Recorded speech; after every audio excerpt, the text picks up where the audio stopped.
Hi friends! Are you tired of Roblox's bright light theme straining your eyes? Don't worry, you're not alone, and I've got the perfect solution. In today's video, I'll show you how to switch to dark mode on Roblox Mobile. It's super quick, super easy, and your eyes will thank you. Let's get started. First things first, grab your phone and open up the Roblox app. Once you're in, take a look at the bottom right corner of your screen. You'll see the More button. Go ahead and tap on that to open the main menu. Next, scroll down a bit and tap on Settings. This is where all the magic happens.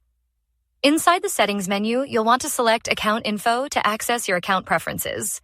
Now, just scroll down slightly within the Account Info section and you'll spot the Theme option. Give it a tap, and voila! You can switch from light mode to dark mode with a single tap. That's it.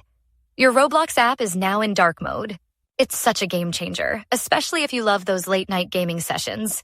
Your eyes will feel so much more relaxed. And honestly, dark mode just looks cooler, right? If this tutorial helped you out, please hit that thumbs up button. It really means a lot to me. And don't forget to subscribe for even more Roblox tips, tricks, and tutorials. Thanks so much for watching, and I'll see you in the next video.